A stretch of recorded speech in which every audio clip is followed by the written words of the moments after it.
Today we're talking about the second focus point of the first module, production of material, which is about how we can find renewable resources to replace the fossil fuels that we use. So yeah, this is the So the current energy sources we use for most of our devices these days are fossil fuels, which as you know, are non-renewable. So we have to find an alternate source for this in order to ensure these devices are still usable for the new generations ahead. Currently, 84% of the compounds that are used for fossil fuels, are used for energy only, and 16% are for materials such as your plastics, etc. And so some materials that are used to make devices, etc., can only be made using fossil fuels. So different alternative sources we found aren't capable of replacing those. So that's why we need to find alternative sources in order to keep those fossil fuel sources available for those uses. Cellulose as a replacement. One of the most fitting replacements for crude oil-derived compounds is cellulose, since it contains all the carbon change structures needed for production of materials. And it is a renewable resource as it is derived from biomass.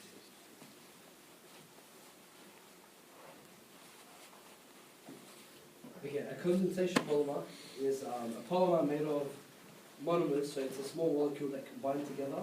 And the condensation part is just the fact that H's and O's are cut off from those monomers and make a byproduct called it's water.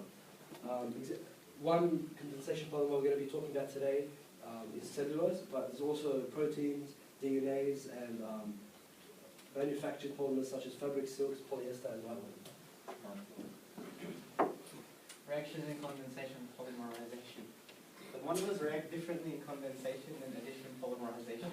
The monomers functional groups react to form water as a byproduct and form a new bond as opposed to the double bond breaking and addition polymerization. Now I get it. So cellulose is a natural polymer made from the polymerization of these glucose monomers. So here we see this diagram where two glucose monomers react together, the OHs get cut off and they combine to make the water byproduct.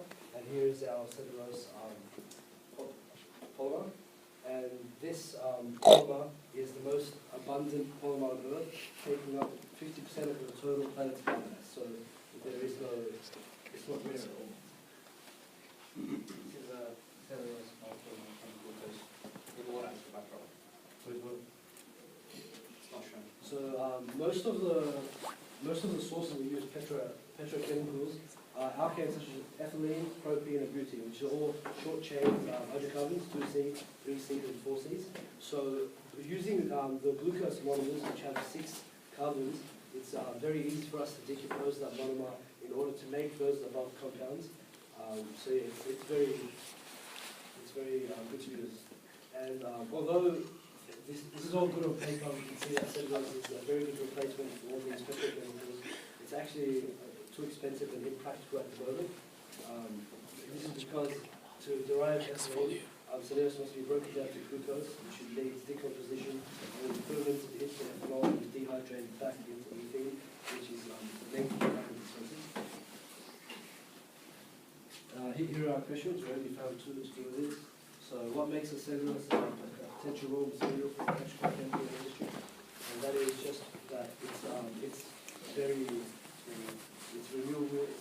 So yeah, we found these 2 questions from past HCs that relate to this focus point. One of them is, what makes cellulose a potential raw material for this for the petrochemical industry? And the answer for that is that it is carbon-based, it is very common, and it is renewable. And another question is assess the suitability of biomass as a future source of energy and chemicals for industry. So obviously we already know that biomass is a majority, it takes up a lot of our surrounding materials. It's very common, it's very easy to use. So using that as an alternative source has very limited downsides. Other than the cost. Yeah, exactly, which we're still working on. Are you? So yeah,